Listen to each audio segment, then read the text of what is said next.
Ya, halo pemirsa, apa kabar Anda hari ini? Langsung dari studio IDX Channel Jakarta, saya Prasetyo Wibowo kembali hadir dalam Market Review yang akan mengupas isu-isu yang menjadi penggerak ekonomi Indonesia. Dan kali ini kita akan membahas sejauh mana sih dampak ataupun implikasi dari penyelenggaraan pemilihan kepala daerah terhadap geliat aktivitas ekonomi di tanah air. Langsung saja kita mulai Market Review selengkapnya.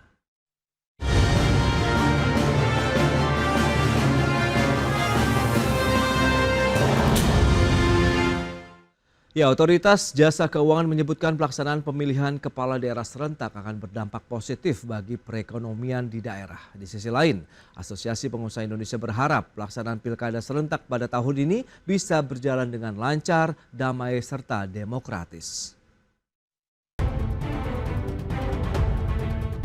Otoritas Jasa Keuangan atau OJK menilai pelaksanaan pemilihan kepala daerah serentak yang akan digelar pada tanggal 27 November 2024 akan memberikan dampak positif, khususnya bagi perekonomian lokal. Hal ini utamanya di sektor transportasi, makanan, hingga hiburan. Kepala Eksekutif Pengawas Perbankan Otoritas Jasa Keuangan Dian Ediana Rai dalam keterangannya mengatakan, adanya kampanye calon kepala daerah menciptakan permintaan tambahan yang menggerakkan ekonomi lokal melalui peningkatan konsumsi dan transportasi, meningkatkan peredaran uang serta membuka lapangan kerja sementara. Di sisi lain, Ketua Umum Asosiasi Pengusaha Indonesia atau APindo, Sinta Kamdani berharap pelaksanaan seluruh tahapan Pilkada serentak 2024 dapat berjalan lancar, damai, serta demokratis. APindo mendorong pemerintah daerah terpilih untuk memiliki visi ekonomi yang sejalan dengan prioritas nasional, terutama dalam menciptakan iklim usaha yang mendorong investasi daerah dan fokus pada penciptaan lapangan kerja. APindo juga berharap proses pilkada ini tidak mengganggu stabilitas ekonomi di tingkat lokal, khususnya bagi pelaku usaha yang membutuhkan kepastian regulasi dan kebijakan untuk menjalankan aktivitas bisnis mereka. Berbagai sumber, IDX Channel.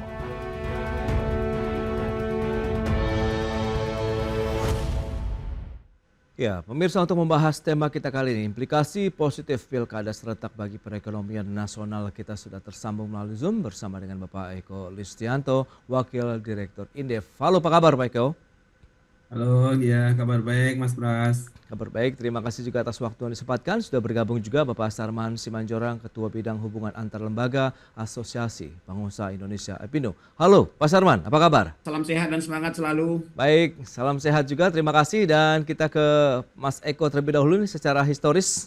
Anda melihat bagaimana sebenarnya dinamika dari perekonomian Indonesia di tahun-tahun pemilihan kepala daerah sebelumnya, sebelum kita membahas yang untuk pilkada saat ini? Ya baik Mas Pras ya. Jadi kalau ada momen pilkada ya kata beberapa tahun lalu begitu ya. Ya itu secara umum ya memang punya dampak positif ya ke perekonomian gitu. Kita bisa katakanlah melihat dari biasanya itu jumlah uang yang beredar ya secara makro itu pasti meningkat begitu. Terus kemudian ada juga ya beberapa aspek seperti tadi disampaikan katakanlah makanan ya, industri makanan, minuman, termasuk juga ini ya alat-alat peraga kampanye itu ya dari spanduk gitu-gitu. Nah itu mengalami peningkatan permintaan begitu. Dan juga mungkin digital ya, aspek digital, katakanlah banyak juga kampanye dilakukan melalui sosmed begitu, terus iklan-iklan itu juga memang membantu ya. Jadi secara umum memang positif, apalagi juga ada dana ini kan ya dari APBN yang disampaikan begitu, belanja langsung pemerintah istilahnya begitu ya, untuk Oke. melaksanakan pilkada tersebut gitu. Tapi memang itu lebih banyak istilahnya segmen di masing-masing daerah gitu ya. Jadi kalau dibawa ke dalam konteks ekonomi nasional ya implikasinya 0, lah kira-kira gitu ya. Jadi Oke. dorongannya itu tidak sangat kuat lah quote and quote begitu ya. Tapi memberi tambahan aktivitas ekonomi iya, tapi memang bukan yang sangat luar biasa kira-kira begitu. Oke, oke. Nah, dari kacamata pelaku usaha bagaimana memandang terkait dengan pelaksanaan pilkada serentak begitu yang akan segera dilakukan di tanah air begitu Pak Sarman? Ya, jadi kalau kita lihat ini kan baru pertama kali ya Hmm, kita melaksanakan pilkada serentak di seluruh provinsi, kabupaten dan kota dalam hal ini.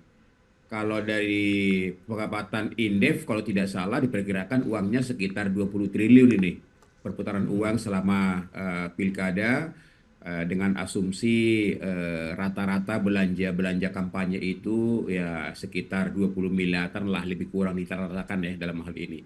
Ya, sehingga memang kalau kita lihat bahwa pilkada ini mampu menggerakkan ekonomi lokal dalam hal ini. Walaupun memang ada sekitar 40-an ya yang calon tunggal, ya kalau calon tunggal mungkin nggak begitu maksimal ya karena lawannya kotak kosong. Tapi di Oke. luar itu kita lihat bahwa dampak ekonomi lokalnya sangat-sangat bisa dirasakan terutama para pelaku-pelaku UMKM yang ada di daerah itu. Oke. Karena kita lihat misalnya seperti jasa-jasa desain, printing, ya untuk percetakan-percetakan alat peraga kampanye itu sangat-sangat cukup-cukup mendapat cuan lah selama pilkada ini. Kemudian juga IO-IO kelas-kelas lokal, kemudian manajemen artis, ya kalau kita lihat artis cukup mahal akhir-akhir ini karena mereka sudah terbooking jauh-jauh hari di hampir seluruh tanah air. Ya, artinya dari artis-artis ibu kota yang level-level kelas atas sampai kelas bawah itu sudah laku terjual full banget dalam hal ini. Dan Oke. itu difasilitasi oleh IO-IO lokal. Jadi artinya mereka juga cuan. Nah, pada saat-saat kampanye-kampanye akbar di sana ada yang namanya penjual-penjual makanan, minuman, dan pernak-pernik yang lain. Nah, mereka sangat merasakan. Jadi artinya memang bahwa kecil besarnya daripada pilkada di masing-masing daerah memberikan kontribusi positif terhadap pertumbuhan ekonomi di daerah masing-masing, begitu. Baik, baik. Nah, Indef menilai sendiri bagaimana, Mas Eko, kalau misalnya memang di daerah nampaknya lebih menggeliat begitu dibandingkan dengan secara nasional seperti Anda katakan tadi. Tapi kan perputaran uangnya ini pun diharapkan bisa menggerakkan tadi ada UMKM, kemudian sektor konsumsi di sana makanan minuman. Tapi apakah tidak bisa mendorong laju perekonomian secara nasional yang lebih tinggi lagi? Karena kan ini serentak begitu. Ya, jadi memang kalau ya ini Hmm, bicaranya kalau nasional itu kan kita bicara PDB yang mungkin kalau dalam satu triwulan itu bisa 2.000 atau 3.000-an triliun begitu ya, itu besar oke. sekali deh. Jadi kalau angkanya masih puluhan, nah itu Ya, memang kecil gitu ya dalam konteks nasional. Tapi kalau kita bicaranya dalam konteks lokal, apalagi segmen tertentu ya tadi ya, tidak semua segmen menikmati dari pilkada ini, tapi sebagian ada yang diuntungkan ya tadi kayak ada UMKM sektor makanan, terus kemudian jasa percetakan itu saya rasa memang ordernya banyak ya dan juga tadi hmm, industri hiburan tadi ya Pak Sarman juga menyampaikan begitu memang banyak ya kampanye-kampanye yang langsung ya yang melibatkan banyak massa gitu juga sektor transportasi ya saya rasa juga ya. permintaan terhadap sektor transportasinya itu juga ada begitu jadi Hmm, memang lebih lokal ya. Terus kemudian satu lagi ini juga penting saya rasa Mas Pras ya. Ada namanya sektor LNPRT ya, lembaga non profit yang melayani oke. rumah tangga begitu. Jadi itu kayak lembaga-lembaga sosial ya, Hmm, terus kemudian ya termasuk polling dan seterusnya itu memang growth-nya cukup signifikan di segmen itu gitu. Jadi memang hmm. konteks apa ya sektoral, konteks lokal itu akan lebih kelihatan gitu untuk melihat dampak pilkada ke ekonomi begitu. Nah itu dia. Apakah nantinya kalau kita lihat dan kita harapkan bersama pilkada serentak ini bisa berjalan lancar sesuai jadwal begitu. Apakah bisa berkorelasi terkait dengan iklim yang kondusif bagi keberlanjutan dunia usaha, kemudian investasi di Indonesia. Kita akan bahas nanti di segmen berikutnya Pak Sarman, Mas Eko. Kita akan jeda dulu sebentar. Dan pemirsa, pastikan Anda masih bersama kami.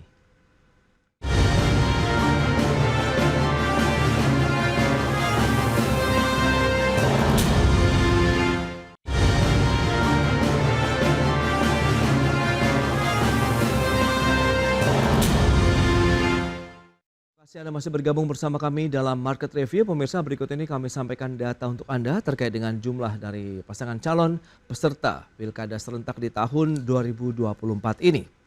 Ya, ini data dari Komisi Pemilihan Umum di mana pemilihan gubernur dan wakil gubernur ada 103 paslon peserta, kemudian wali kota dan wakil wali kota 284 peserta, kemudian bupati dan wakil bupati mencapai 1.166 peserta ataupun calon dari peserta pilkada serentak di tahun 2024 ini.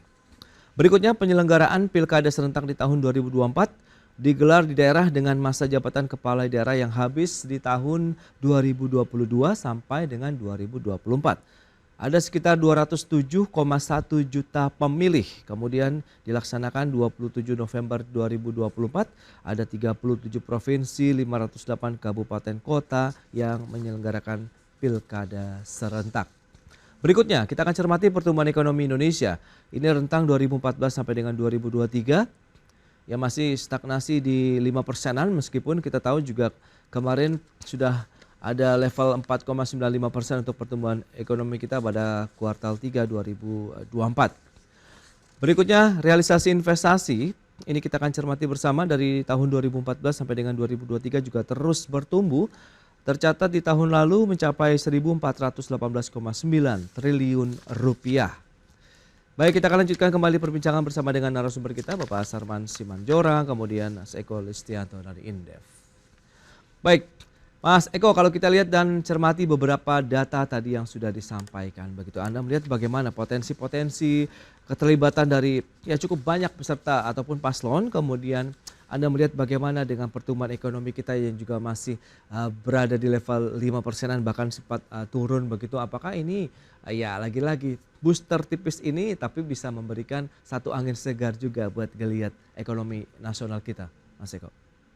Ya, kalau saya ngelihat ya tadi sebetulnya ada 1.166 pasangan calon ya tadi ya, cukup banyak juga begitu. Terus diselenggarakan lebih dari 540 daerah ya. Jadi ada katakanlah secara kasat mata saja kira-kira gitu ya, ekonomi lokal pasti juga diuntungkan dengan pilkada tersebut gitu. Tapi memang harus kita akui ya, ini juga bergantung dari situasi ekonominya begitu. Nah, kebetulan 2024 ini ekonomi kita lagi kurang membaik begitu, Mas Pras. Ya. Jadi kalau kita lihat triwulan pertama bahkan sejak triwulan 4 tahun lalu ya, itu kan juga masa kampanye Pilpres dan legislatif gitu. Nah, itu ternyata sampai selesai Pilpres itu ternyata tidak mendorong konsumsi sampai 5% begitu. Jadi hanya 4,9. Nah, itu kan menggambarkan situasi konteks ekonomi hari ini itu juga berpengaruh ya. Mungkin juga sponsornya nggak terlalu banyak gitu kali ya. Kepada para calon-calon ini juga gitu ya, sumbangan-sumbangan untuk memaksimalkan ke arah katakanlah kemampuan mereka untuk katakanlah bersosialisasi, menyampaikan program dan seterusnya begitu. Sehingga dengan katakanlah sekitar 1.100-an pasangan calon tadi ya, memang dampak secara lokal akan kelihatan ya, tetapi hingar-bingarnya juga mungkin ada gitu ya. Tapi kalau bicara soal dampak ke nasional ya, dugaan saya mungkin kalau di triwulan 4 ini ya sudah kalau bisa tumbuh 5% saja itu udah bagus gitu ya, karena ada efek pilkada tadi dan nanti mungkin disusul dengan efek Natal ya dan libur akhir tahun begitu. Oke. Nah, Pak Sarman, bagaimana Anda melihat dengan potensi dari lancarnya ketepatan waktu dari pelaksanaan pilkada ini terkait dengan kondusivitas bagi keberlangsungan dunia usaha dan investasi di Indonesia maupun daerah? Ya, tentu kita bersyukur ya kalau kita lihat misalnya selama pelaksanaan kampanye sampai dengan saat ini kita lihat memang kemeriahan di daerah itu cukup-cukup bagus, berjalan dengan aman, nyaman, walaupun memang kita lihat ada perdebatan-perdebatan yang lumayan panas, bahkan ada sedikit insiden, tapi kita lihat masih pada koridor-koridor yang masih bisa ditoleransi ya, dan kita lihat tidak mengganggu aktivitas masyarakat dan ekonomi dalam hal ini di daerah. Nah, harapan kami memang bahwa setelah pilkada tentu nanti siapapun pemenangnya ya masyarakat juga nanti harus aktif melakukan pengawasan, melakukan pengawalan ya, karena kita tidak mau nanti setelah pilkada selesai terjadi riak-riak lagi, ada isu-isu kecurangan, tentu juga ini akan mengganggu daripada kondusivitas perekonomian kita di daerah dalam hal ini. Nah, ini menjadi tugas masyarakat bersama ya. Kalau dalam proses perhitungan suara nanti setelah selesai pilkada besok ya dikawal sama-sama saja. Kalau memang ada temuan ya silakan langsung disampaikan, sehingga kita harapkan pasca pilkada ini kondisi masyarakat kita aman, nyaman, dan juga kita mampu menciptakan iklim usaha dan iklim investasi yang sangat-sangat kondusif, dan kita mulai bergairah kembali, apalagi yang disampaikan oleh Mas Eko tadi bahwa kita sudah akan memasuki bulan Desember, kita akan memasuki persiapan-persiapan menjelang Natal Tahun Baru. Tentu momentum Natal Tahun Baru ini juga kita harapkan juga akan bisa meningkatkan konsumsi rumah tangga kita, akan mampu meningkatkan perputaran uang kita di akhir tahun, dan tentu kita berharap akan mampu memberikan kontribusi yang signifikan terhadap pertumbuhan ekonomi kita di kuartal 4 nanti. Nah, sehingga pertumbuhan ekonomi nasional kita di tahun 2024 tetap masih di angka 5%. Itu menjadi harapan kita dalam hal ini.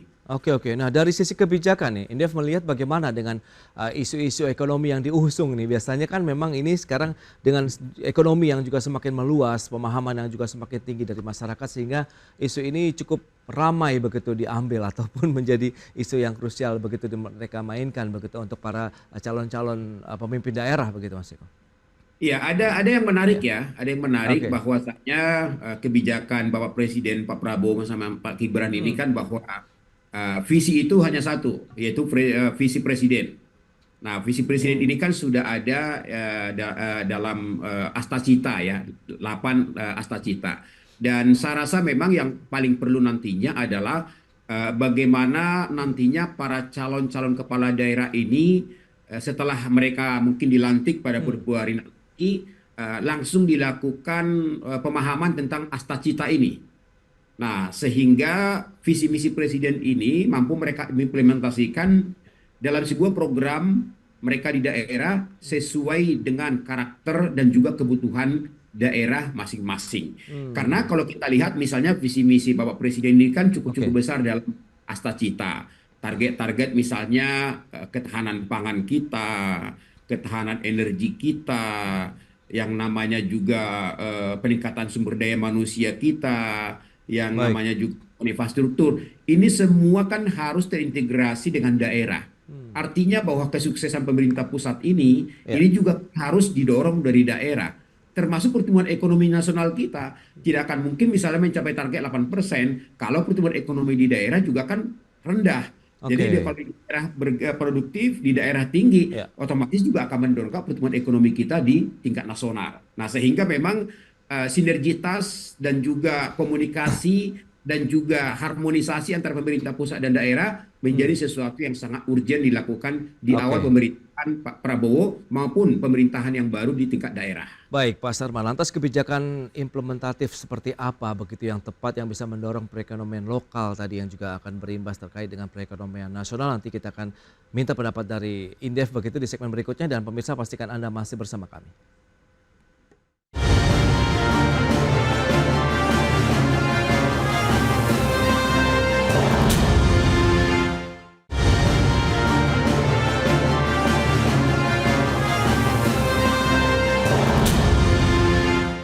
Ya, Anda masih menyaksikan Market Review. Kita lanjutkan kembali perbincangan menarik ini terkait dengan pelaksanaan pilkada serentak di Indonesia bersama dengan Mas Eko Listianto, Wakil Direktur Indef, dan Pak Sarman Simanjorang. Beliau adalah Ketua Bidang Hubungan Antar Lembaga dari Asosiasi Pengusaha Indonesia Pindo. Baik, Mas Eko, ini lantas seperti apa kebijakan-kebijakan yang diharapkan dari sisi ekonomi begitu yang perlu dilakukan, yang implementatif, kemudian tepat sasaran untuk bisa mendorong perekonomian lokal sekaligus mendorong laju pertumbuhan ekonomi nasional, sehingga tadi 5% saja ini sudah menjadi hal yang luar biasa sekali untuk akhir tahun 2024. Silakan Mas Eko.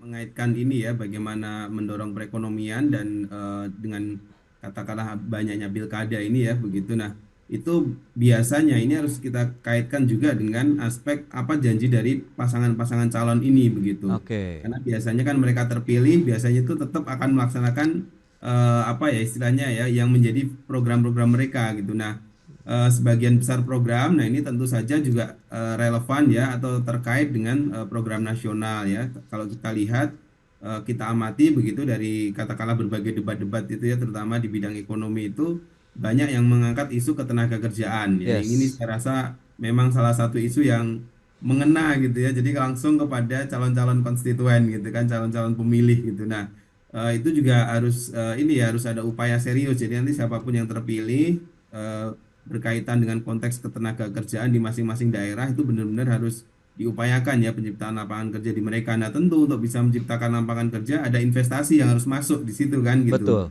Sehingga aspek investasi juga salah satu yang harusnya mereka sampaikan ya kepada publik gitu ya. Hmm. Jadi dalam konteks itu biasanya juga kalau di apa ya provinsi-provinsi yang besar gitu biasanya wacana-wacananya itu juga sudah ini ya sudah sangat apa istilahnya ya ya bagus lah quote and quote gitu ya. Jadi benar-benar tidak kalah lah dengan wacana Pilpres atau Pileg Ya, kemarin begitu. Jadi itu bagus ya. Yang satu lagi mungkin yang penting juga adalah bagaimana kemudian memberantas atau katakanlah mengurangi tingkat kemiskinan itu juga menjadi poin penting ya biasanya disampaikan ya. Selain juga tadi Pak Sarman menyampaikan gitu aspek asta cita itu yang betul.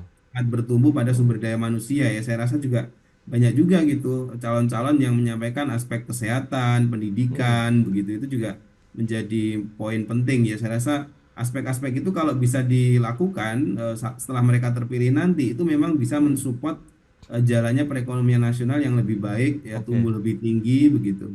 Baik, nah kalau kita bicara mengenai serapan tenaga kerja, karena kita tahu juga ada beberapa industri yang juga tengah mengalami tekanan. Sementara di satu sisi, apakah kita harus fokus kepada serapan, ya kita tahu padat karya kah atau padat modal begitu yang menjadi pilihan bagi para pemimpin daerah nantinya, Mas Eko? Ya, kalau saya melihatnya sebetulnya ini bukan pilihan Hmm. yang mana gitu ya, Hmm. tapi dua-duanya kita perlukan. Tapi Oke. pada konteks apa gitu ya, misalkan daerah-daerah yang memang siapnya itu adalah padat karya, ya nggak apa-apa gitu. Mereka memulai Hmm. dengan mendorong investasi di sektor padat karya. Oke. Tapi pada beberapa tempat ya, mungkin kawasan-kawasan industri yang sudah maju ya mereka butuh juga ya yang padat teknologi begitu. Jadi ini sebetulnya konteks lokalnya harus kita lihat dulu gitu. Kalau kemudian daerah-daerah yang katakanlah sumber daya manusianya udah bagus, ada universitas-universitas yang bagus di situ ya sebetulnya pada teknologi itu justru mereka perlukan ya untuk mengakselerasi ekonomi daerah begitu. Oke, oke. Baik, Pak Sarman, lantas bagaimana dari Apindo melihat begitu, siapa yang bisa mengorkestrasi kebijakan-kebijakan daerah tadi dengan pemimpin-pemimpin barunya begitu, sehingga tadi sinkronisasi kebijakan pusat daerah begitu bisa saling mendukung, baik tadi dunia usaha, investasi, penciptaan lapangan kerja, pengentasan kemiskinan, dan lain sebagainya. Ya, tentu memang bahwa dengan pemerintah daerah yang baru Hmm. harus dilakukan sinergitas dengan pemerintah pusat. Ya, Apalagi kita lihat mau tidak mau nantinya kan pemerintah daerah akan menyesuaikan dengan struktur pemerintah pusat. Ya, karena saat ini kan sudah ada pemekaran kementerian-kementerian dalam hal ini. Nah, sehingga bagaimana supaya sinergitas dan juga bagaimana supaya program-program kementerian-kementerian di tingkat pusat ini itu nyambung dan sejalan juga dengan program-program yang ada di tingkat daerah dalam hal oke. ini. Karena kalau kita lihat misalnya dalam hal katakanlah perizinan, perizinan ini harus terintegrasi dari pusat dan daerah. Karena kadang-kadang selama ini kan ada investor yang sudah mendapat izin dari pemerintah pusat, tapi ketika dapat di daerah itu ada penuh ketidakpastian dalam hal ini. Nah, Oke. ini kan berarti kan masih ada ketidakselarasan antara pemerintah pusat dan daerah dalam hal ini. Nah, ini kan harus diluruskan dalam hal ini. Nah, kemudian juga mengenai berbagai program-program pemerintah, masalah hilirisasi, masalah pembangunan infrastruktur, penyediaan lapangan pekerjaan dan lain-lain, ya ini harus dikomunikasikan, disinergikan. Makanya kami juga sangat berharap ke depan bagaimana memang para kepala-kepala daerah ini berikan pembekalan, Oke. terutama dalam hal bagaimana kepala-kepala daerah ini ke depan ini harus lebih kreatif untuk mengelola berbagai sumber-sumber daya alam yang ada di daerahnya. Jadi tidak lagi semata-mata hanya mengandalkan katakanlah anggaran dari pusat dalam hal ini, tapi bagaimana mereka membuka diri, bagaimana mendatangkan investasi, nah sehingga potensi-potensi yang ada di daerah itu bisa dikelola dengan baik dengan datangnya investasi. Karena kalau kita Oke. lihat ya kekayaan-kekayaan alam yang ada di Indonesia ini ada umumnya kan ada di daerah.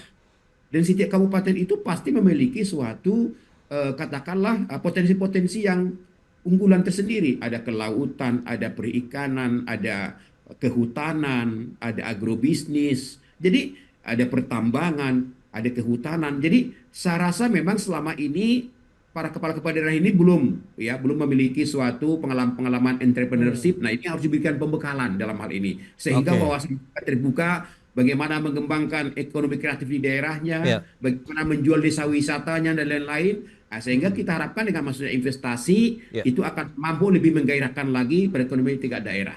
gitu. Baik, terakhir Mas Eko, bagaimana Anda melihat proyeksi terkait dengan tadi konektivitas, kemudian integrasi begitu antara pemimpin daerah yang terbaru juga dengan pemerintahan baru kita juga di secara nasional terbentuk? Ya, karena ini dilaksanakan hampir di tahun yang sama Hmm, begitu ya. Saya sih berharap nanti juga setelah mereka terpilih ada kebijakan yang inline ya dengan strategi di nasional gitu. hmm, Tentu konteks lokalnya juga harus kita lihat gitu ya. Mereka tetap bekerja dalam konteks mengoptimalkan ekonomi daerah, tapi juga harus bersinergi dengan pusat. Saya rasa itu menjadi kunci ya untuk bisa katakanlah dengan adanya pilkada yang serentak ini memang iya, benar-benar punya dampak ke perekonomian gitu. Memang tujuan utamanya pilkada itu memilih pemimpin lokal, pemimpin daerah yang ini ya yang terbaik begitu. Tapi kan ada dampak ikutan ya atau dampak pelengkap yaitu dampak ekonomi. Dan kemudian ke depan yang lebih penting lagi adalah dengan dilakukan serentak dan agak berdekatan dengan Pilpres ini harapannya visi misi mereka ke depan seperti yang disampaikan Pak Sarman tadi memang hmm, inline gitu sehingga memang oke. akan menuju pada satu katakanlah cita-cita ekonomi yang lebih baik Hmm. ya secara bersama-sama begitu karena tumpuan ekonomi nasional sebetulnya juga bergantung dari kinerja daerah begitu. Yes, itu dia. Sekarang perekonomian memang harus berasal dari daerah, kemudian bisa mendorong perekonomian nasional. Dan semoga para pemimpin nih di daerah-daerah yang baru, kemudian bersinergi dengan pemerintah pusat yang juga baru, ini ada semangat baru juga untuk membangun ekonomi Indonesia, mengejar target pertumbuhan 7 sampai dengan 8% dalam beberapa tahun ke depan. Baik Pak Sarman, terima kasih banyak atas waktu update yang sudah Anda sampaikan. Mas Eko, terima kasih atas analisis dan info yang sudah Anda berikan kepada pemirsa. Selamat melanjutkan aktivitas Anda kembali. Salam sehat. Pak Sarman, Mas Eko, sampai ketemu lagi. Makasih Mas Pras, Ya, Mas Eko. Sampai Ya, ketemu. makasih Pak Sarman, Mas Bas. baik pemirsa, jangan beranjak dari tempat Anda karena sesaat lagi kami masih akan kembali dengan tema menarik lainnya terkait dengan efektivitas penerapan kebijakan teks amnesti jilid 3.